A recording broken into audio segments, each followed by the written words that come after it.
talk before we formally apprise, because large number of participants join for the first time, though many of them know what are the scheme of affairs we go about in this Zoom. Firstly, we will ask you just to give a talk around 40 to 50 minutes that we talk. Then Q&A session, invariably we don't allow anybody to unmute himself. He will post his question in the group chat. The team, we will look into it. We will post that question under your able AGs. You will advise them. The team out here would also try to see, and anybody else who wants to give an input, they can give input. He or she can post the message of the information. Number one. Number two, if he wants to pitch in her inputs, which could be better for everybody. A right information coming from a young lawyer, young student, a lawyer like Narinder would always be a factor which would be cherished by everybody. And Mr. Lakhanpal needs no introduction, at least in the northern area. The entire family, Lakhanpal means once you go to Sector 10, you just enter Sector 10, anybody out there could tell this is Mr. Lakhanpal's house. What we had the flavor during the village time that everybody knew what is the house. Not like the present era when people used to say, oh, he's my neighbor. I never knew that he's my neighbor. So Lakhanpal has been the secretary of the Punjab and Haryana High Court Bar. He's the president. He's the president of the bar. Plus, he's a designated senior advocate. Not detaining further, Mr. Lakhanpal, the stage is all yours. Thank you. Welcome, everyone. I suppose many people will join later, so I need not introduce myself right now. I think I will be introducing myself later on. So, to begin with, I must say that I am not master of the subject. I am always a learner. I don't claim myself to be know-all person, that I know everything about any subject. I always try to gain whatever the knowledge I can gain, whatever possible from sources and my reach. So today we are on a chapter of suicide and dying declaration. Why I have united these two subjects, which are do independently, is that you always find dying declaration in suicides, maybe in form of suicide note or an oral dying declaration or anything else, which generally proves to be fatal or can be used or is rather used to convict a person.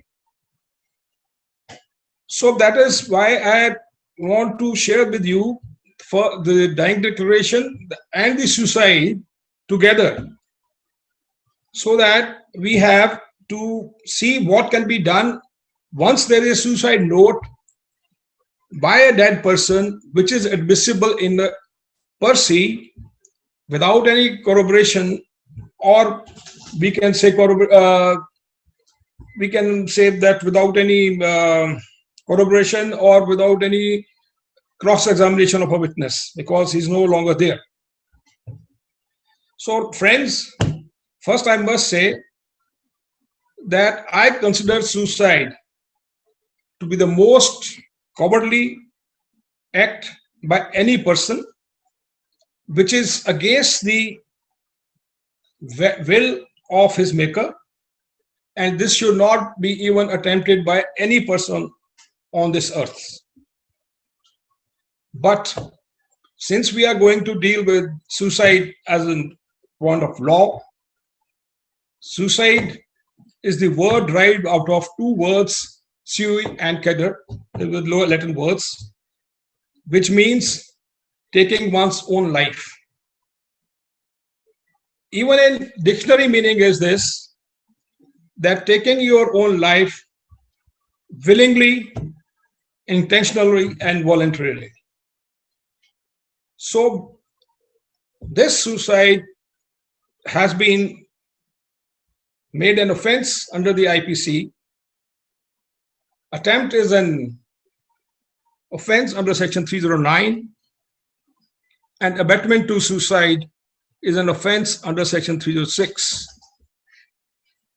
It has been debated and will continue to be debated whether right to life will presuppose a right to die. No doubt the validity of this, constitutional validity of section 309 has been upheld, but in some part in 2018, the Supreme Court has gone into the euthanasia part. Earlier in 1994, they said the right to life presupposes the right to die, which was set aside by 1996 judgment in Gyan Singh's case.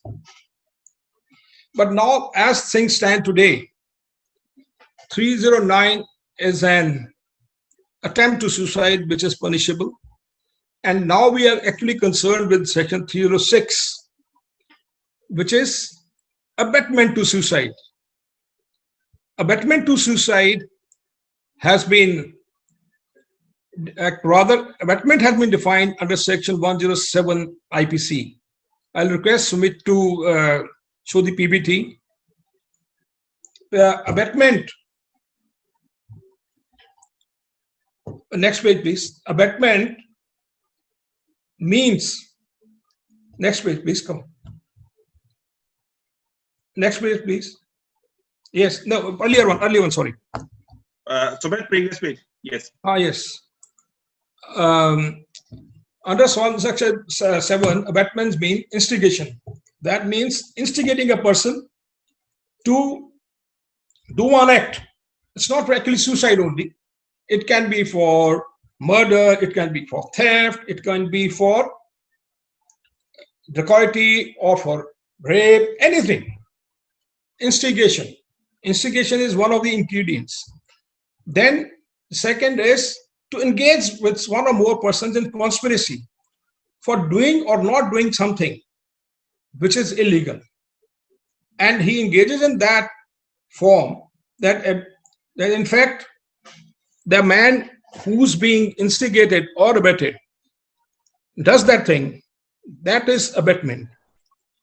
Then intentionally aids by willful misrepresentation and willful concealment of facts from a person to do or not to do anything for any purpose which is illegal. You can abet for legal purposes, but illegally we are concerned about something to commit a crime. So we, once these ingredients are complete, a person or any one of them is incomplete, the person is said to have abetted the doing of this crime or that crime. Now, I will not like to go through the earlier judgments which refer to the parts of the ingredients, but I will refer to the latest judgment. So with the next page, please. In the latest judgment of Gurcharan Singh versus State of Punjab, the Supreme Court has in fact held what constitutes suicide under section 306 IPC. I'll just go through them. If you're ready with them, you can just read them. To constitute abetment, the intention and involvement of the accused to commission of suicide is imperative.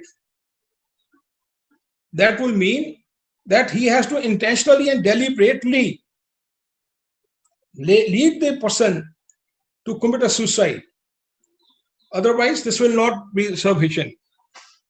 Then, second point, the Honorable Supreme Court says, any severance or absence of any of these constituents would militate again. I think, sorry, you can just put it on. Any severance or absence of any of these constituents would militate against this indictment. Remoteness of the culpable acts or omissions rooted in the intention of the accused to actualize the suicide would fall short as well of the offense of abetment essential to attract the punitive mandate of section 306. So the abetment has to be deliberate, intentional, and for the purpose to lead the person to commit suicide. Otherwise, it's not an abetment to commit suicide. Then the next, the Honorable Apex Court has held that continuity, culpability, and complicity of indictable acts omissions are concomitant indices of abetment. This criminalizes the sustained incitement of suicide. Absence of any of them would not make the abetment complete. So the next is there has to be clear mens rea. The man who is abetting a person, abetting any person to commit suicide must have this mens rea that the other person will be driven to commit suicide. So there has to be clear mens rea to commit an offense, and there ought to be an active or direct act leading the deceased to commit suicide being left with no option. So he has to work. The abetment has been described, has been rather now interpreted to mean all these acts of abetment, instigation, entering into all these factors, enticement, then misleading him, all this the person should have that motive that a person should commit suicide. And he has no other option but to commit suicide. Only then it will be mean to say that the person has abetted the commission of suicide. Now, in recent days, we have seen that a person has been admonished by employer. He comes and commits suicide. Well, will that be offense under section 306? Very frivolous things, the persons are committing suicides, and then leave a suicide note that this man has done this man has done this, so I am committing suicide. Will it be 306? A person is demanding his money from the person who owes him. He goes there, asks for money. He doesn't give money, he commits suicide. Is it abetment to suicide? Recently, I have dealt with a case where the bank manager had gone to his client to ask for the loan back. The man asked, man asked for some time, but later on committed suicide, leaving a suicide note that I am committing this suicide because the bank manager is asking me for loan, for repayment of loan. Now, can he be held liable under 306 for abetment of suicide? Now, I think this Supreme Court has in fact crystallized that what abetment should be and what rather to charge a person under section 306. All these factors, all these ingredients have to be complete. Only then offense under section 306 is made up. But what we are seeing today is decision of FIRs on under section 306 for the reasons that the person had left a note that the person was demanding rent, the person was admonished by the employer, the other person was asking for money, or he was not giving money back. So all these things are leading to many kind of rather large number of FIRs against many people. Now the tricky aspect of this is that you have dying declaration to meet. In every case of suicide where the abetment is alleged, I think about 90% cases of there is a dying declaration, either oral, written, or recorded before a magistrate. Generally, the recording of the dying declaration before a magistrate comes only when the person has either consumed poison or burning. If he has committed suicide by other means, he's not alive to make any things like if he's hanged himself or thrown himself before the railway or something like that. But the real issue will come only when he gives this dying declaration. So that is why I have chosen this word, this topic, to be together with the with dying declaration. So can I have the PPT, please?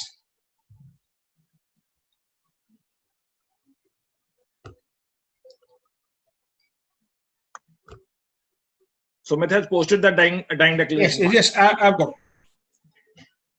Now, the dying declaration is based upon, again, a Latin proverb that nobody will meet his master with a lie in his mouth. Well, if we see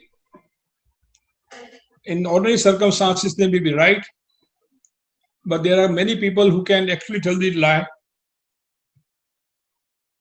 But as it is, we have to see what is dying declaration as defined in Section 32 of the Indian Evidence Act.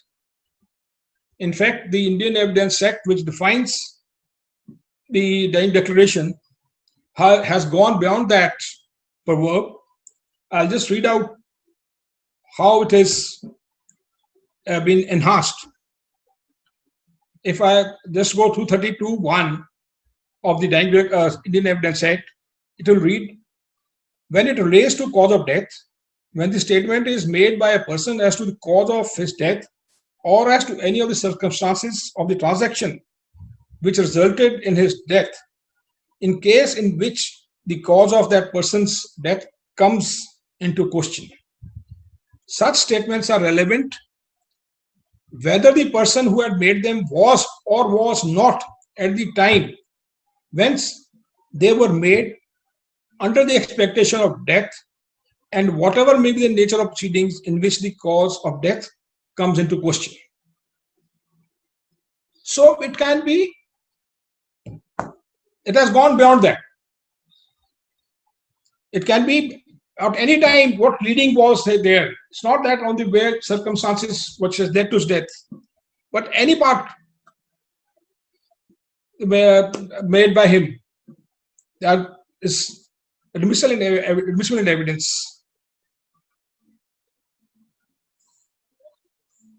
As held by Supreme Court in Lakshman versus State of Maharashtra in 2002, a dying declaration can be oral or in writing, and in any adequate method of communication, whether by words or by signs or otherwise, will suffice, provided that the indication is positive and definitive. Now, these, to my mind, leave a lot of gray areas.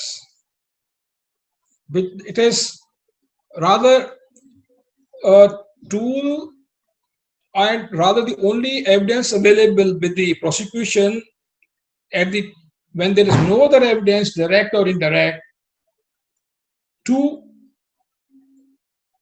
have this dying declaration to be made orally to brother, sister, or anybody else in the family, mother, father, or from anyone else, that he made this oral statement to me that why he is dying, and this is what has been done to me.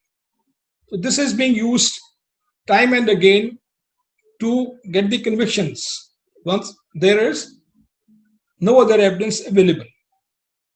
I'll not be touching upon Section 304B, that is dowry death, where there is presumption under Section 113A and 113B of the Indian Evidence Act regarding the facts leading to the abetment of suicide by the brides.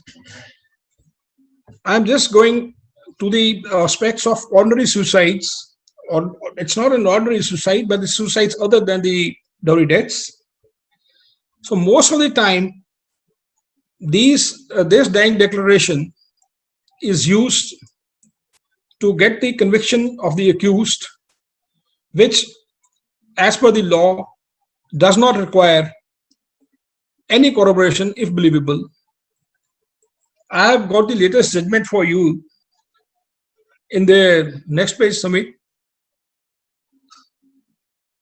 As has been held in this latest judgment in 2020 by the Supreme Court, Purushottam Chopra versus State, the principles laid down to be for dying declaration are: a dying declaration could be sole basis of conviction even without corroboration if it inspires confidence of the court. Very dangerous. Court should be satisfied that the declarant was in a fit state of mind. These are the checks which are used to get the accused benefit of doubt. The court should be satisfied that declarant was in a fit state of mind at the time of making the statement, and that it was voluntary statement which was not result of tutoring, prompting, or imagination. Where a dying declaration is suspicious or is suffering from any infirmity, such as want of fit state of mind of declarant or of like nature, it should not be acted upon without corroborative evidence. When an eyewitness affirms that the deceased was not in fit and conscious state to make a statement, medical opinion cannot prevail. The law does not provide as to who could record dying declaration, nor there is any prescribed format or procedure for the same. But the person recording the dying declaration must be satisfied that the maker is a fit state of mind and is capable of making the statement. Although the presence of magistrate is not absolutely necessary for recording of declaration, but to ensure authenticity and credibility, it is expected that a magistrate is requested to record such dying declaration and or attestation be obtained from other persons present at the time of recording of dying declaration. In Punjab and Haryana High Court, we have made amendment in the High Court Rules and Orders, and Chapter 13A has been added in Volume 3, where there is a prescribed procedure for recording of dying declarations by the executive and judicial magistrates. Though they are not being followed, rather they are being followed more in breach than in practice. But there are some guidelines, instructions, and rules on which the magistrates have to get the statements recorded.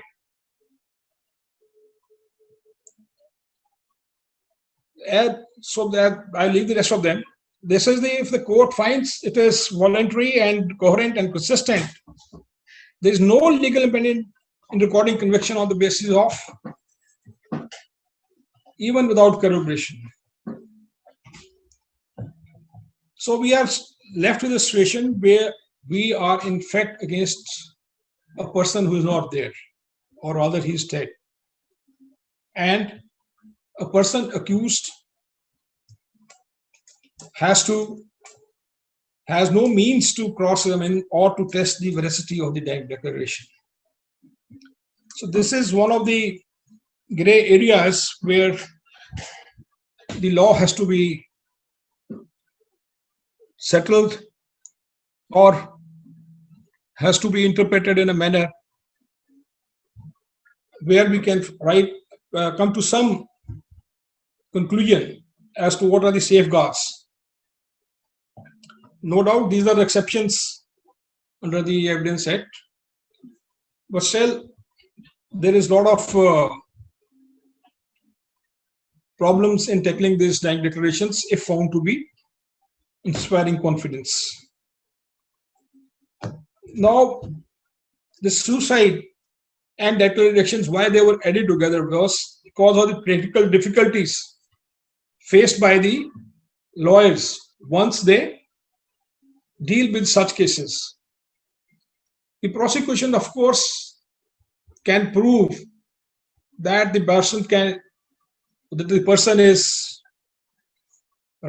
person was in a fit condition to make this dying declaration by recording the statement of a doctor, if it is an oral or written statement, and it can also be said that we had told him that he is not bound to make a statement, and all other factors they can prove this dying declaration.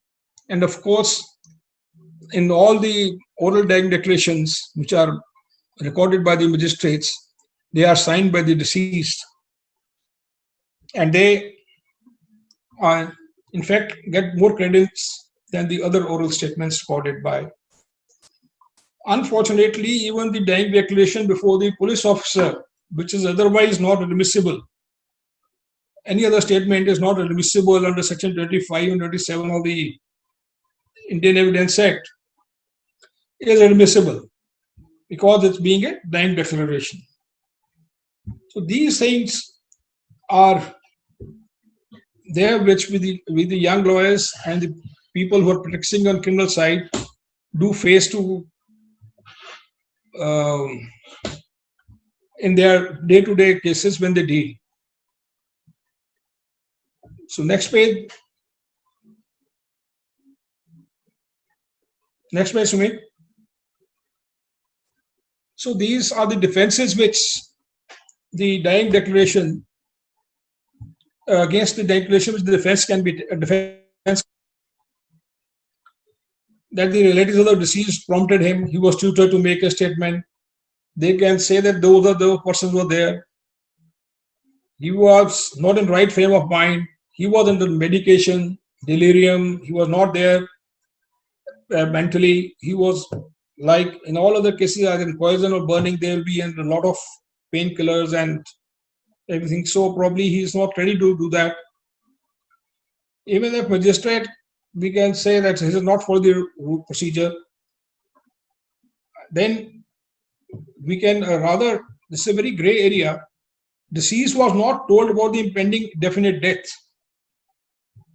If he is not told that he is going to die, then the basic principle on which this dying declaration is formed, that nobody will meet the maker with a lie in his mouth, whether he was actually on the verge of death or whether he knew that he is going to die and that he cannot survive.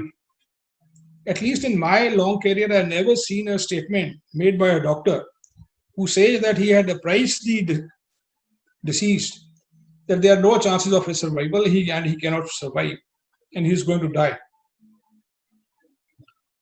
But that what law is, this is gray area, the verge of death. Whether how can we interpret that he was going to die, and he knew that he is not going to survive. Then other aspect can be saying that this was taken much earlier. This dying declaration was recorded much days earlier than he died. Rather, if he dies after 1 month or 15 days, it cannot be held that he knew he's going to die. So this was my monologue for the evening. Any person who can, in fact, I have no idea. I'm not getting the.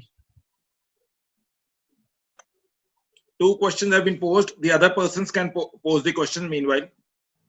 Jagjot Singh Lali, you know him very well. He poses the question, please explain the procedure which magistrate should have followed while recording the dying declaration. I think he should go to chapter 13, volume 3, High Court Rules and Orders. There is specific, entire chapter is there. I don't have the copy of that with me, but we can always, broadly I know that this is, but exact words I will not be knowing. He has to record his satisfaction that he had explained to the deceased, he had got the opinion of the doctor, it was signed in his presence. All these factors are there in that. Yes, Amanjot Singh Aluwalia has asked, what is the evidentiary value of a suicide note and how court determines that it is?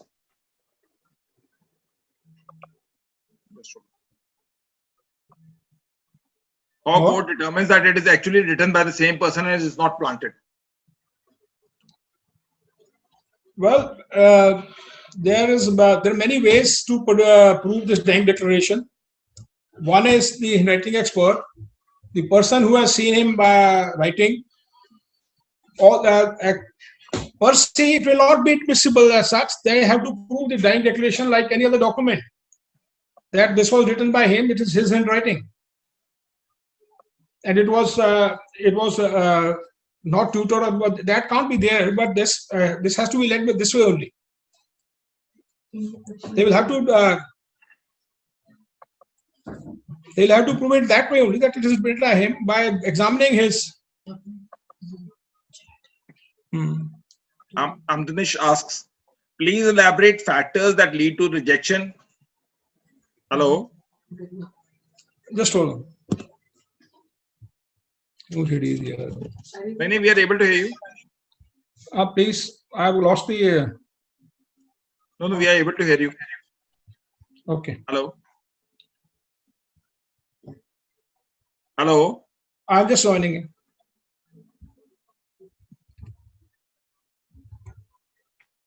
Please continue. I'm doing that. Amjot has asked, what is the evidentiary value of a suicide note? No. Please, Amdanish, please elaborate factors that lead to rejection or an unreliability of a dying declaration. Let me have the question. It's a very wide question. What's that? Please elaborate the factors that lead to rejection or unreliability of a dying declaration.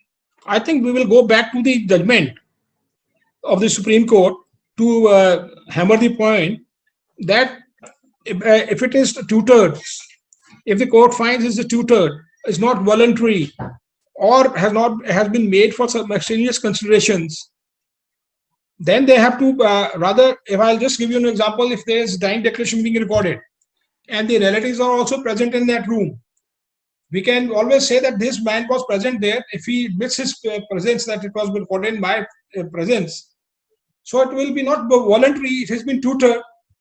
Rather, he had a motive to make this statement. If he's talking about moral or suicide note, he's talking about oral. I don't have the question in front of me. So you have a screen out there at your side also. The question has been posed by Amdanish. Please elaborate factors that lead to rejection or unreliability of a dying declaration. Yes, those are the factors. Sumit, kindly have the PPT, the judgment first. I'll just point to the factors. Sumit, can I have the PPT, please? The judgment, latest judgment is saying so. The 2017 or 2021? 2020. Okay. I will ask Sumit, he will post it.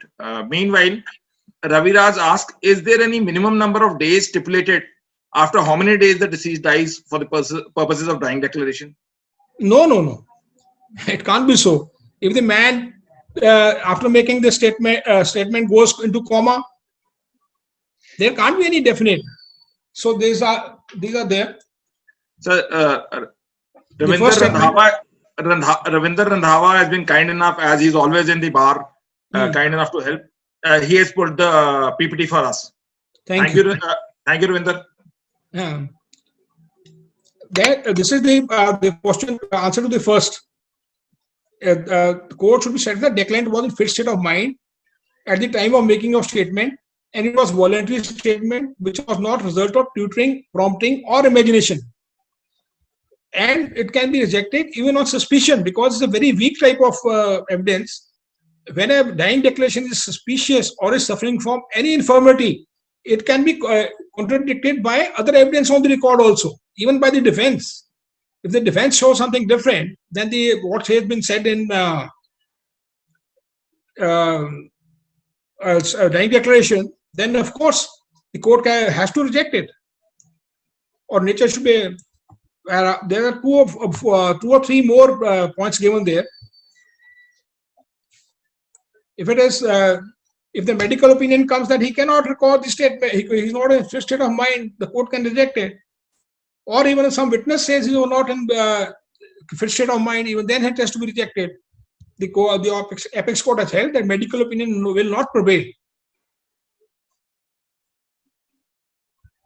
Yeah. Rangat Gira says, what is the procedure to be followed in case of multiple dying declarations having been recorded, example by doctors, by police, and by the executive magistrate? As per the settled law, I think the judgment dying declaration recorded by executive magistrate is more authentic. It will be more later in time. It's going to depend on the circumstances of each case. If executive magistrate has recorded his statement earlier, rather, if there are multiple dying declarations, then there's no. I think it loses the credibility if they're not consistent with each other. If they are different, if each dying declaration is different, it itself is a ground to throw it out.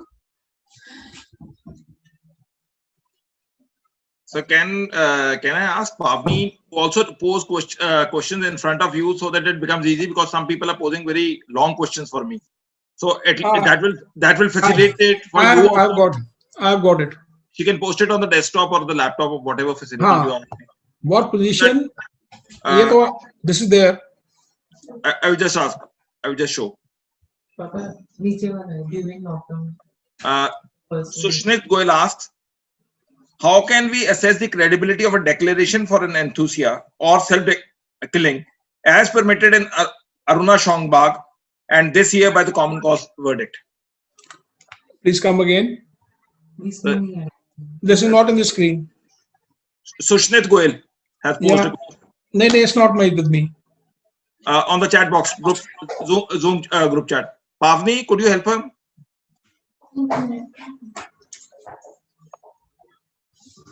वो question अलग हो गया है, वो नहीं आए. Harish Chabra. Harish Chabra. I can Harish Chabra. What position in that question has been answered.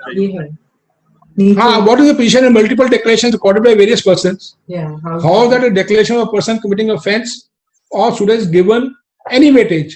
That is under Article Section 132 of the Indian Evidence Act. That is what Section 32 says. It is admissible. Then is by Harish Chabra. No, Harish Chabra we have dealt. Sushnit Goyal says, how can we that you have dealt? Mr. Lakhanpal, this question would not be on the screen because he has posed the question to me in a private chat box. He has asked two questions in two parts. What circumstances can an company possibly create for an employee to commit suicide, where such employer could possibly be prosecuted under Section 306? And what steps must a corporate organization? I will ask him to post it because it's a very long question. It will break this thing. So let's come to this next question. Ishan, you post the question in the group chat itself. That becomes more easier for everybody. Harpreet Kaur. We have this Harpreet Kaur. Yes. During lockdown, should I read that question? You have that Harpreet Kaur's judgment question. I'm just saying. I have Ishan's Vivek Bansal. Vivek Bansal's question I can read. Is the dying declaration admissible when the person so has not died, but while writing he was in a state of mind as of apprehending of death? Can he actually send it again? Send it again? Vivek Bansal. Meanwhile, Harpreet Kaur. Meanwhile, we can deal with Harpreet Kaur. You can read that because so many questions have come. 32 questions are there. I'm just checking it out. You can read that, Harpreet Kaur. During lockdown, if a person who was returning after purchasing groceries stopped by the police officer in a way, and then police abuses and beats him, later on after returning to home, he tells the same to his family and thereafter he commits suicide. Now, whether the police officer can be made liable 306, as although the police has done while discharge of duties, but he has actually authority because the grocery comes within the meaning of essential commodities and a person is allowed to go outside. Well, Harpreet, let me go back to the judgment of the Apex Court in 2017, which I had read, that this will not in fact come in the abetment of suicide because he had no intention to actually push you to commit suicide or do anything wrong. A batman, he can be charged of having acted in excess of his duties or illegally, but he had no intention to instigate or to actually entice you to commit suicide. So police may register the case, but as per the law now settled in 2017 by the Apex Court, 306 will not be made out. It's a case of a very sensitive person, but all sympathies to that person. I will ask everyone that they should pose the question on the Zoom chat box, because then it will become inconvenient for Mr. Lakhanpal's team to work out there, and I can also read it. Otherwise, it becomes difficult. Some questions are very long in the private chat box to read, and then to make that team of Mr. Lakhanpal also to correlate with that. Unstable. Sir, Okay. Sachin poses. Siddharth Mehta. Sir, just read the time of the question, then it will be easier for me to understand. What is the question? What is the time when that question was posed? It will become easy for me to understand. sir, आप 6:37. So let's read the questions first, because few questions have come prior in time. Please do that. Start. Yes. Ankush at 6:32 poses, as the dying declaration is also hearsay, how much it is reliable? Can defense raise suspicion on dying declaration? Yes, that is what exactly I'm saying. This is an exception. Section 32 of the Evidence Act is an exception where these statements can be used. This is one of dying declaration is one of the circumstances. There are other circumstances also enumerated in Section 32 where the statements can be used. So it is an exception. It's not a hearsay evidence. It has been taken out from the ambit of hearsay evidence to a person, to an evidence which is admissible. I think section, if I can read out section 32, the very first words, it will be very clear. Section 32. Sumit or Randhava, could you post that section 32 on the screen? That becomes easy. Yeah, I'll just read out 32 padhi. Oh, but they can also post it on the screen. They have been kind enough to. No, I have not done it. I have not read the first part. I have just the relevant part, 32:1. Ravinder Randhava has posted that section 32. Ravinder, just post it on the screen. 32, Chief. And Ravinder.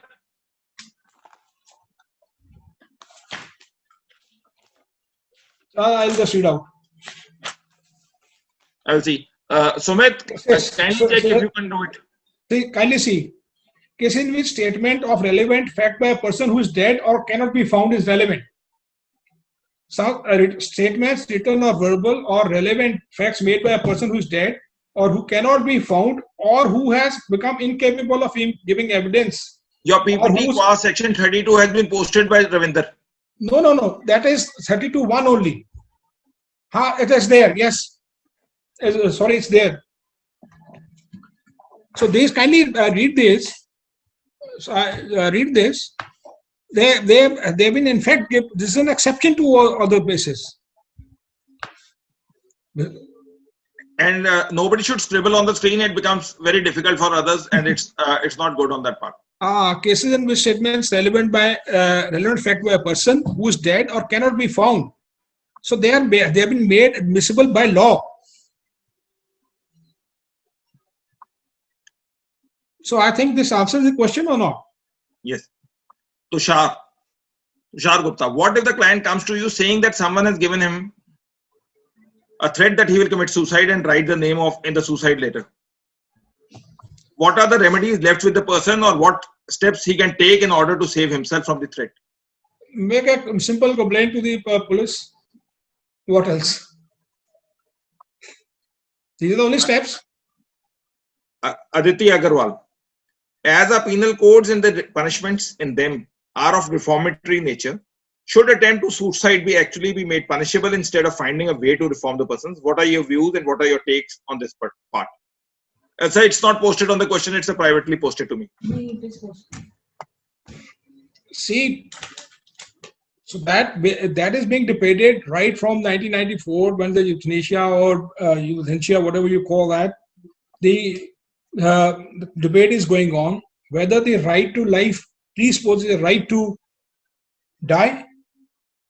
It's not as simple that right to speech presupposes the right to remain silent. See, it's a person. If your right to life does not mean you can take away the life. That's my view is this, that you actually can't take your life. I don't know why some people propagate it, but once a person commits suicide, it is in fact the entire family which goes down. The relatives, the friends. Why should be given if he's attempting a suicide, then of course whether it should be punishable or not, that is a secondary issue. There has to be some deterrent also. And it's a very minimal sentence, 1 year, and that also can be, I think this will be deterrent enough. Atulji, it is also heartening to see that person from economic law practices, the famous law firm. Same From them, Rohit Sharma has posed a question: doctor verification to authenticate the dying declaration. Whether doctor verification for the authentication, the dying declaration is required or not. If it is recorded by executive magistrate, it is not mandatory, but it is always a rule of prudence that it should be, this opinion should be there. Even if it is not there, suppose doctor is not available, that will not nullify the dying declaration. It is not absolutely mandatory. Ravinder Dhawar is helping us in this screen sharing also, and at the same time he's working very diligently. He has posed a question also at the same time. Ravinder, hats off to you. Whether it is incumbent upon the doctor to record his satisfaction regarding the fitness to make a statement of the person making statement to the magistrate. Yes, but if doctor is available, then only. I say all these instructions, their rules are rules of prudence. They are not mandatory rules. The dying declaration cannot be thrown out on this account only.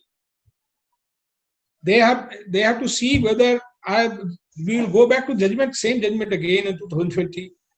That once it is found that it is reliable, court finds its reliability, and it can be acted upon. They are all rules of procedure. They are not mandatory. Farhan asks, benefit out can go to the accused, but simply on that ground, this can't be thrown out.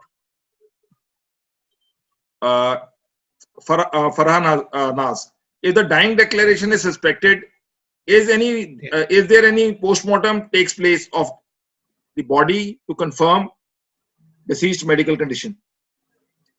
Farha, could you reframe that question? Farha? Meanwhile, no, he wants to say whether post-mortem can find out whether he was fit state of mind or not. I think in India, especially, there is nothing because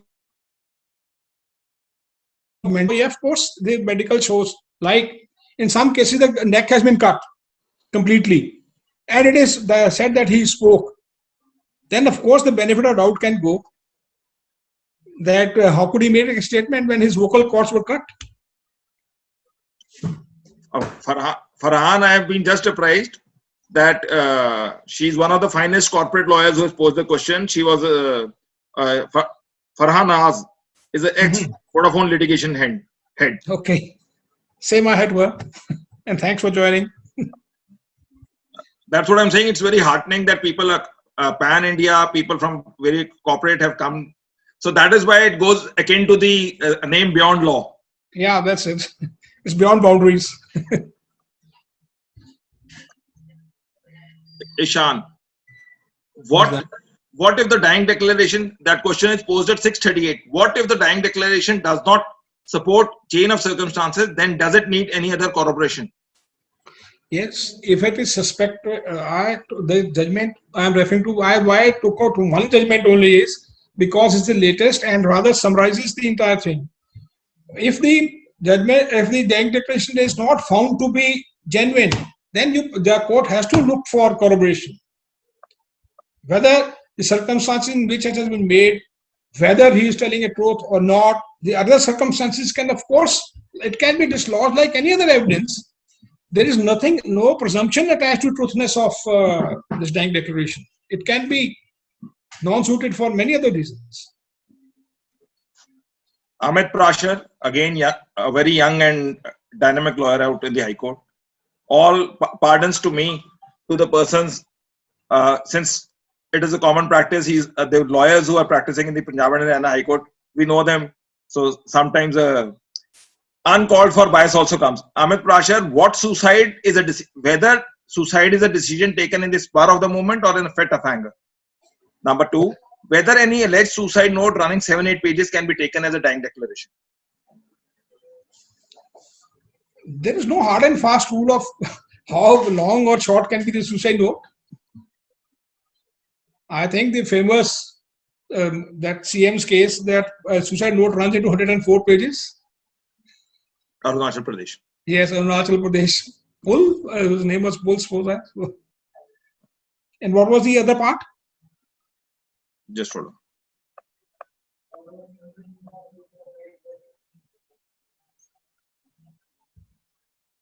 I will ask, meanwhile, Pavni will help you. Harish Chhabra, what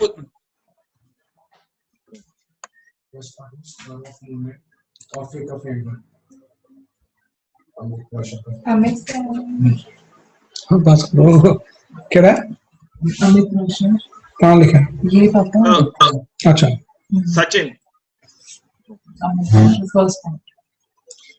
ये देखो अगर बड़े में Tapan Dheer is asking, how dying, I will ask meanwhile Amit to post the question again. Tapan Dheer, again he has been the vice president of the bar, a very dynamic lawyer, you know him very well. How dying declaration can be proved to be made by the deceased person actually? How dying declaration can be proved to be made by the deceased person actually? This question is at 651. How the dying declaration can be proved to be made by the deceased person actually?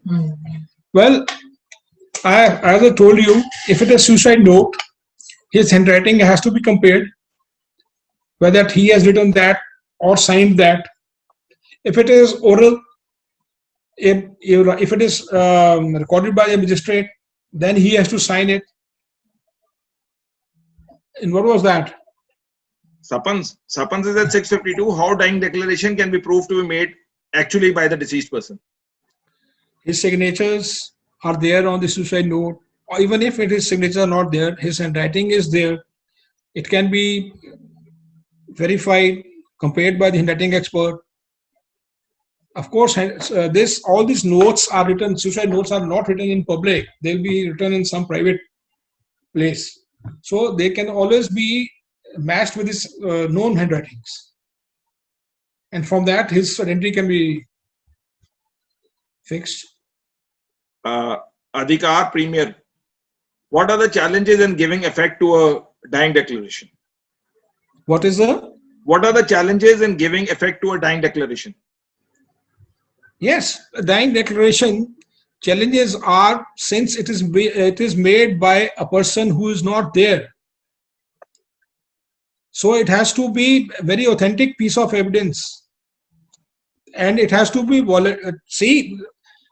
like any other circumstantial evidence. This can be dislodged. It's a kind of a circumstantial evidence. It's not so we can dislodge this evidence by many means. We can, as earlier said, that we can say that he was being tutored. He had earlier been tutored. His wife had met him. His husband had met him. His father had met him. He had told him to name somebody. There are many things on which it will depend. The doctor was biased. Doctor was mixed up. See, all these are practical tools which has to be used by the defense counsel. So it's a very basic question. Since large number of we on this platform, we are also having large number of participants who are either studying in law or in other fresh entrants. Could you just elaborate what is circumstantial evidence, slightly for their benefit? What do you mean by circumstantial evidence as such? circumstantial will mean circumstances leading to that evidence. Right? Circumstances can be like ordinary general practice we see is last seen. This is the last scene, and this dying declaration is one of them. All these circumstances that he was last seen there in his company, that man had come to his house in that company. So all these circumstances leading to his death, like section 106, is presumed that he was seeing a last scene in his capacity and he was there. So it is presumed that he was there. So it was 106 is there. Then there are other provisions which say circumstantial evidence, which are, there's no direct evidence to this, but the circumstances prove, like we have his blood-stained clothes, weapon of offense matching the blood. All these circumstances are there. And if it connects with the accused, of course, there can be no doubt. Again, I say that it can be lead to conviction, but still it is very weak type of evidence. With the leave of the participants, I'm just saying, मतलब ਅਸੀਂ ਸਾਰੇ ਹਾਲਾਤ ਦੇਖਨੇ. हाँ. ठीक. Bhavjeet, can dying declaration be discarded on the ground that the victim was suffering 100% burn injuries? Question is at 651. No. As per the well-settled law, even when he is 100% burned, medically he is mentally conscious. And we have to see is not his physical condition, but mental condition. If the doctor satisfies that his that person was mentally fit and could even the magistrate, generally it is being recorded by before the magistrate or a doctor, that he knew what he was saying. And the percentage of burns depends on which part is there. It's not really the entire. See, percentage also is worked. Percentage of burns is also worked in a different ways. 100% doesn't mean that the entire body has been burned, or he cannot speak. Even with 100% burns, people survive for much longer time. If a dying declaration is done before the magistrate, but doctor has not given any opinion in written, that has already that person is forfeit to make a statement. What is the effect of that? I say their credibility can be shaken on this, but it can't be thrown out on this ground only. If it is proved that doctor was not available, it is for the prosecution to prove the dying declaration. Simply because doctor has not given this, it can't be thrown out. It is of course, a circumstance in favor of the accused, rather will help the defense, but it cannot be. Harpreet Kaur has posed a question. I would say that she would have to reframe that question again so that I could put it across. Harpreet and Manik Makkad. If a dying declaration is a message on WhatsApp or any post on Facebook or any of the media, how can it be verified if it was done by the same, whether it was done by the deceased person?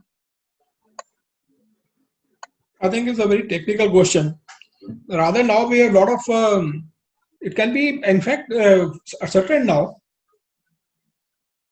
We will have to follow the procedure section 65B to prove any electronic record. But I think maybe there is some technology to find out that who has used it. I'm not aware of it. Vaishnavi Sikka, can you please throw light on the concept of living will? Vaishnavi Sikka. Yeah, that is what the latest latest judgment by the Supreme Court in 2018, where they have allowed euthanasia in some kind of cases. That concept of living will has been discussed in that judgment, but and they have allowed this kind of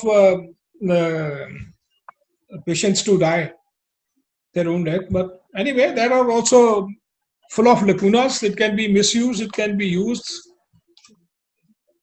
I say it will be ongoing debate. Nothing is going to be certain. Vivek Bansal has reposed. Is the base?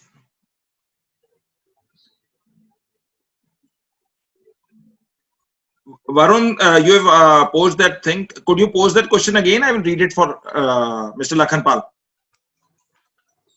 Then, is the basis substance behind the admissibility of the dying declaration is the state of mind of the person dying? That is by Vivek Bansal. Varun, meanwhile, you can pose that question again. 652, 651. I stand corrected.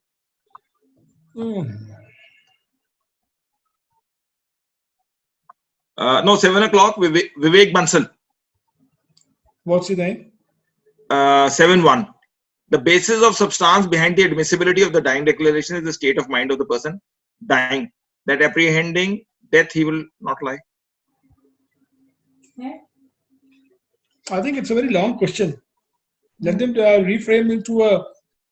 Yes, I was also saying. Huh? He will pose the question again. Meanwhile, one person said that it posed the question.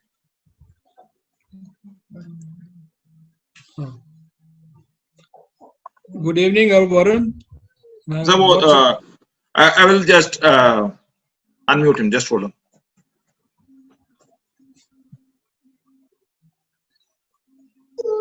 Yes, Varun, you can ask the question. Yeah, good evening. Good evening, Chief. Hi, Varun. I'm not getting your voice. Am I audible now? Yeah. Yeah. Audible. Yeah. So my Welcome, question Varun. is with respect to employers. Varun, you can show yourself. I'm sorry. I know him. No, you may know him, but others. Okay. पर्दे को उठने दो. No problem. Haji. Sorry, this is my COVID-19 look, so please ignore. So I We are all the same look. Yes. I happen to advise a lot of employers and mostly corporates. And while I understand the general rule that in the case of employer-employee relationships, an employer cannot be held responsible.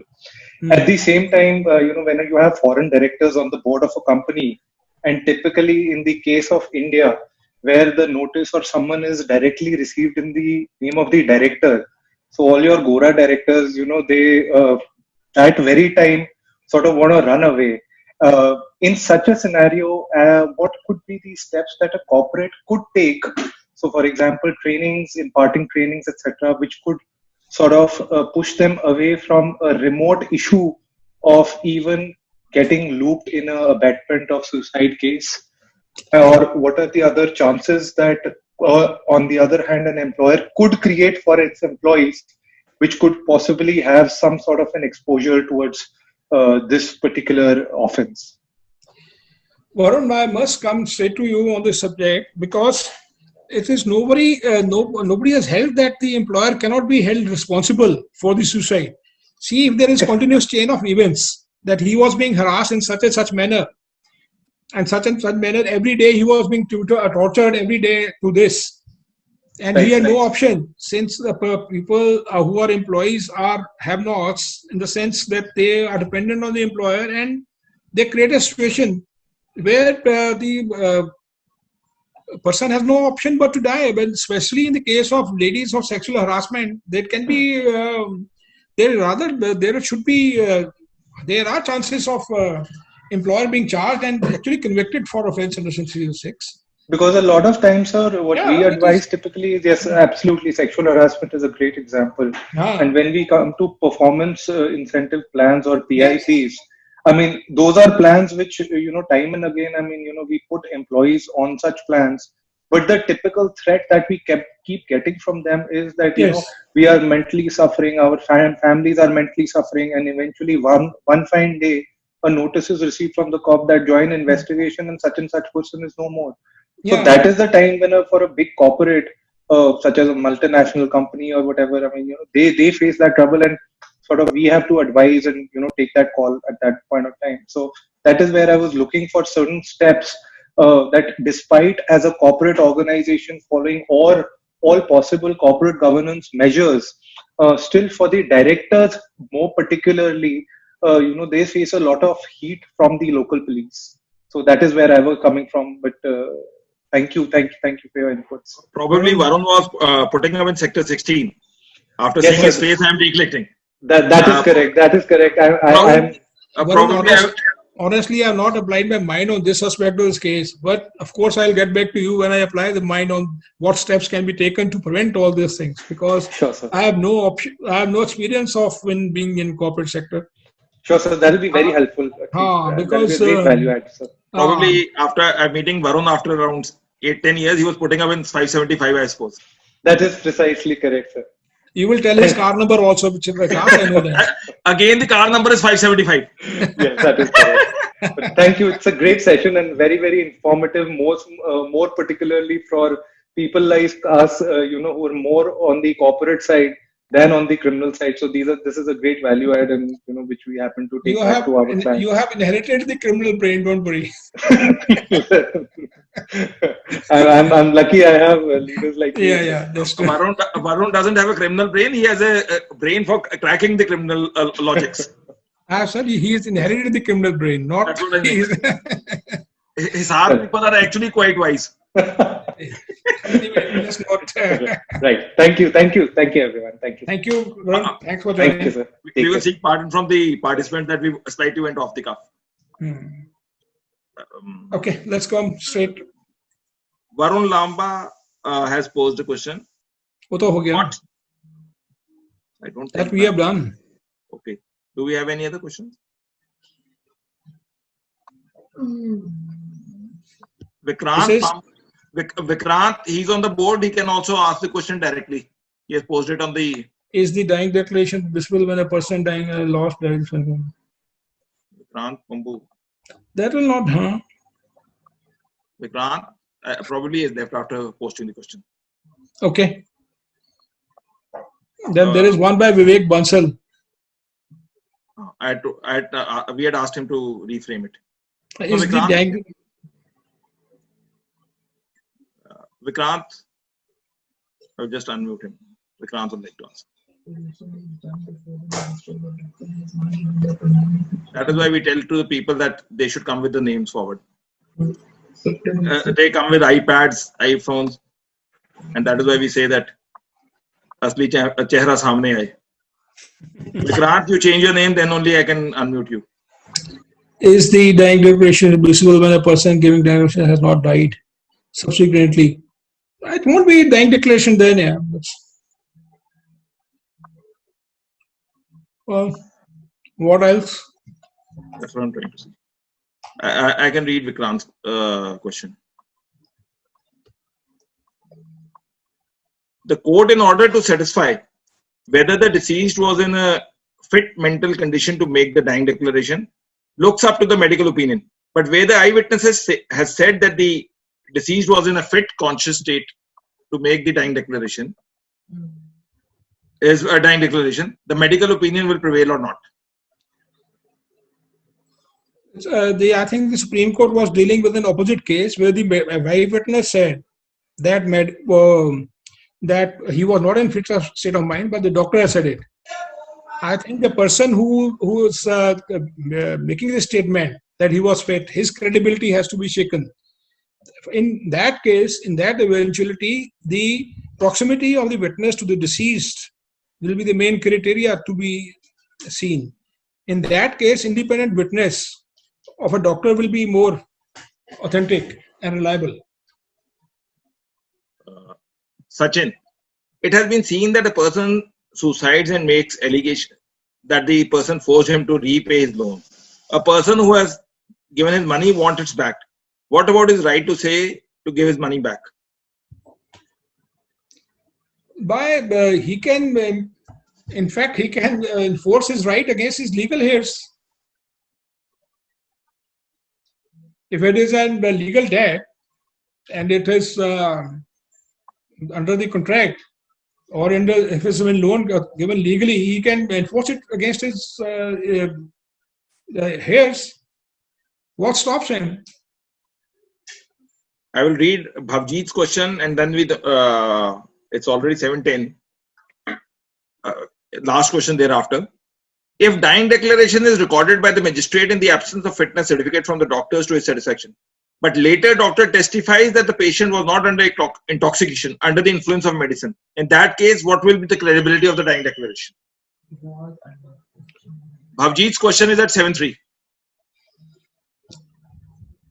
As I've earlier said, that it is a very weak type of evidence. It has to be very clear and reliable piece of document.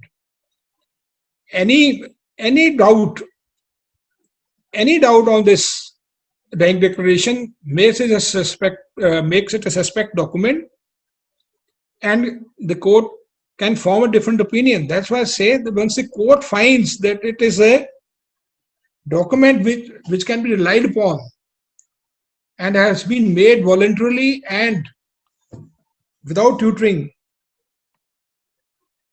once this all this padding has been done for the dying declaration, then it will depend on the court and other circumstances. I can't actually pass a judgment on this. Thank you, But sir. We don't have any other further questions. I would like to thank you on behalf of Beyond Law CLC. I can say after hearing you, though I've been meeting you off and on in the High Court at your place, etc., it is a wonderful session. The enrichment, what I received today. Otherwise, in the ordinary course, we go off the track. We don't ask. The persons, the lawyers out here or the professionals who didn't attend the session, they would always definitely miss. But for them, we have created a platform of video. They can see on the YouTube as well as Facebook. And those who want to be connected with the group, they can connect on the WhatsApp group, on the Facebook page and Instagram. And meanwhile, I call upon Mr. Narinder Hooda, who's again a very dear friend of ours, though in Delhi, but still remains close to our hearts. Narinder, just propose a vote of thanks on behalf of us. I'm unmuting you. Yeah, good evening, friends. First of all, I would thank Mr. Vikas Chatrat for assigning me the most pleasurable job of giving thanks.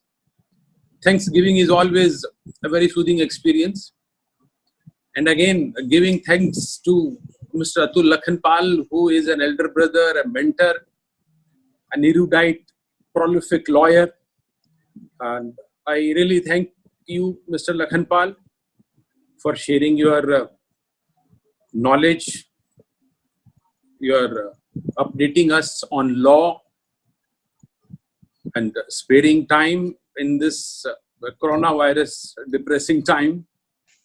And I would thank Beyond Law CLC team for developing this amazing platform, for sharing knowledge, inviting the subject experts. So they are doing a commendable job under the aegis, of course, of again Mr. Vikas Chatrat. And I would thank each and every participant who has come on this platform, actively participated, posed questions, and of course got answers from Mr. Lakhanpal. Thank you all. Hope to see you again soon. Thank you very much. Hooda Sahab, thank you for all the kind words. For all the participants, tomorrow we have two, again, sessions which will enhance the knowledge for everyone. In the morning, we will be having Mr. Baldev Raj Mahajan, who is Advocate General Haryana. He will speak on the topic, specific law, Specific Relief Act and its journey. And in the evening, we will have Vikram Chaudhary, who will speak on the journey of Punjab, Prevention of Money Laundering Act. So all those who want to connect on the Facebook, WhatsApp, and the Instagram. Thank you, everybody. Thank you, everyone. Stay safe. Will you please give me a moment to say something? You are the master of the show. No, you are the master of the show. No, not at all. You can unlock me, you can unmute me, you can do anything. We have always been an assisting counsel. The senior counsels can always show the path. No, but still, once you are an assisting counsel, you can always shut down the senior counsel. So that is why I said, can you? No, I must sincerely thank you from the bottom of my heart for arranging a platform like this. And in fact, when you shared this idea with me, I said you must go ahead with this kind of a platform. And I just shared, I said, that did buck up. and the time and the energy you have invested in this platform, Vikas, it's really commendable. And I think after you started it, there are many people who have come forward. And in fact, this is a platform, like Mr. Huda has already said, quite a depressing time is going on. Like, we are not used to sit at home. The first thing is that. And for that, providing a platform like this, people, even if may not be getting everything, nobody is ready. Nobody can take everything from any session or conference. But I think it's a very valuable kind of interaction. I must thank Mr. Huda for the kind words. Mr. Huda, thank you very much. I am actually not what you have told me that I am, but anyway, good words are always welcome. So Vikas, your team, Mr. Sumit Jain, I don't know the rest of the names. Devika, Riddhi, Siddhi, Sapan, they have all done an extremely good job.